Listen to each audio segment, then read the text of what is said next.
You'll have to ignore the raspiness of my voice. I'm still feeling pretty sick. I just couldn't not make a video about the teaser. I'd like to start by noting that in order to not cloud my personal analysis, I've not yet watched any videos from the community. In turn, if I miss something that may seem obvious afterward, I have to apologize. Hey, if it's substantial enough, I may end up making an entirely separate video on the subject. Enough introduction, let's just jump right into the meat. The teaser begins with Jon walking through the crypts of Winterfell. The briskness of his pace and his determined expression are indicative of the idea that he knows exactly what he's looking for. Could some secret to defeating the Night King be waiting for him in the crypts? Perhaps the secret will be brought to light by Bran? Could it simply be a reactionary pounce after being informed of his parentage? I lean toward the prior, since he walks right past Lyanna's statue with only a glance given back to it. Speaking of passing Lyanna's statue, I thought it was somewhat odd that they chose to use "you have to protect him," the words preceding her last, as opposed to "promise me," her final breath. Perhaps this is indicative of a double meaning. I was tempted to say that this has something to do with the protection of the original pact. That hypothesis, however, would fit much more strongly if "promise me" was the quote being used. In turn, I'm not quite sure of what the double meaning actually is,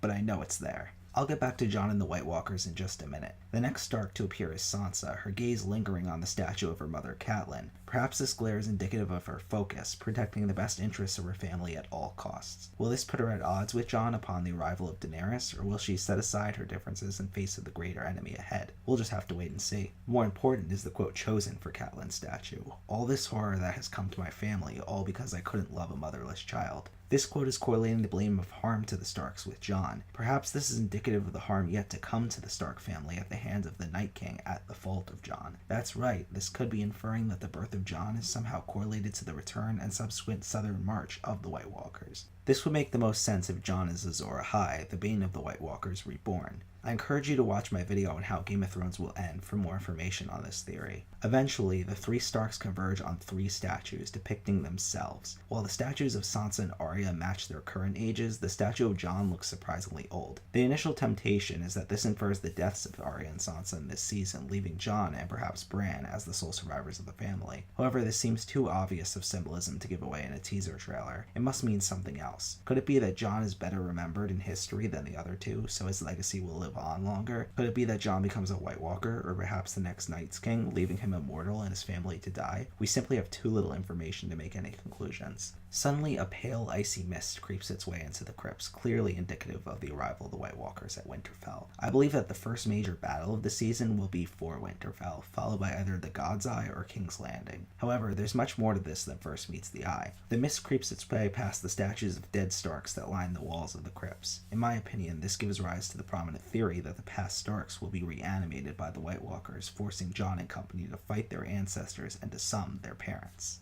Now you may be wondering about the feather that flutters its way through the majority of the teaser. I have to admit, I was stumped by this. At first I thought it indicative of Littlefinger not being dead, lending credence to the controversial yet popular Season 7 Faceless Man theory. However, that seems too out of character when placed within the narrative this teaser is trying to convey. I had to cave and research this one, and I'm so glad I did. After reading a few articles, I learned that this feather has appeared in multiple shots throughout the show, all of which are scenes in which Rhaegar or Lyanna are discussed. In turn, the feather symbolizes the importance of Jon's parentage for the events of the upcoming season. Perhaps this is even indicative of its importance in defeating the White Walkers if the Jon is Azor Ahai theory is to be believed. There you have it, everything I've observed and analyzed from the teaser. As I said earlier, if I make any game-changing discoveries, I may have to make an update. I can't wait to see how stupid I am when I dive into everyone else's videos. Regardless, I hope you guys enjoyed this one. If you have any questions, theories, or even disagreements, I'd love to hear them down in the comments below. If you enjoyed this video and like to see more content of this nature, I encourage you to hit that subscribe button. For Game of Thrones news, theories, and shitposting, follow me over on Twitter at ProfOfThrones. Thanks again for watching, and remember, the Professor of Thrones is here to teach you.